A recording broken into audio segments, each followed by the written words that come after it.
ঘরে থাকা শুধুমাত্র 2টি উপকরণেই এভাবেই এই শুকনো কাঠি গজা বানিয়ে দেখুন। একটু অন্যভাবে বানিয়েছি আর খেতে খুবই দারুণ হয়েছে। এই কাঠি গজাটা খেতে যেমন রসালো তেমনই জুসি হয়েছে।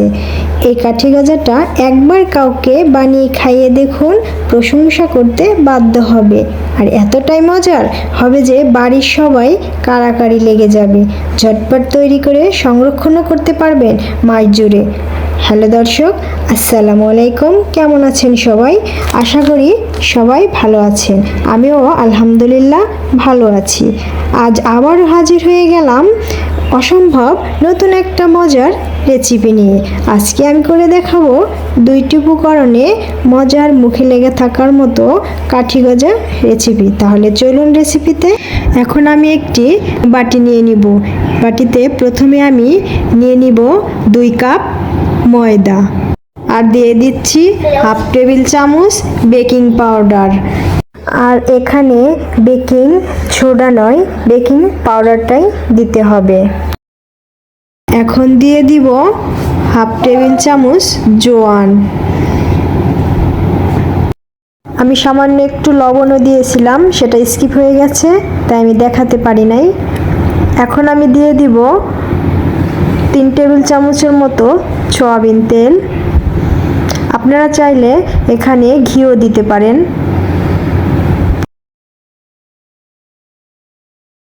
এখন এগুলোকে হাত দিয়ে ভালোভাবে ময়ান দিয়ে নিতে হবে।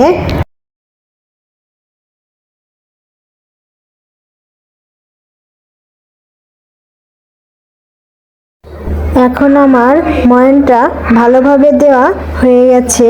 এখন আমি হাতে মুঠো করে দেখছি ময়ানটা ভালো মতোই হয়ে গেছে। এখন আমি এর মধ্যে অল্প অল্প করে পানি দিয়ে ডোটা মাখিয়ে নেব।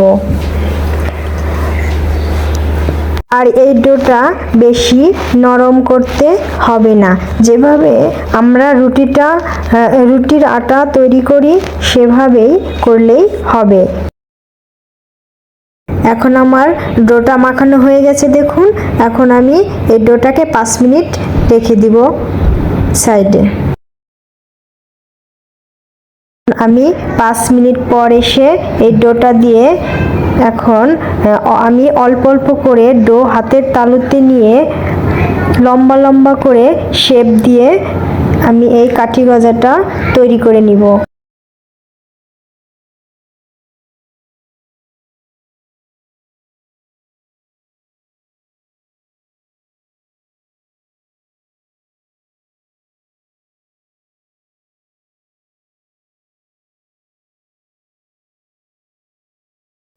ঠিক এরকম ভাবে চিকন চিকন করে সবগুলো কাঠি গজা বানিয়ে নিব। আমি আগে থেকে একটা কড়াইতে কুসুম গরম করে নিয়েছি তেলটা। এখন দিয়ে দিব কাঠিগুলো। একে একে আমি সবগুলো দিয়ে দিলাম। এখানে চুলার জালটা মিডিয়ামে রেখেই ভেজে নিতে হবে কিছুক্ষণ।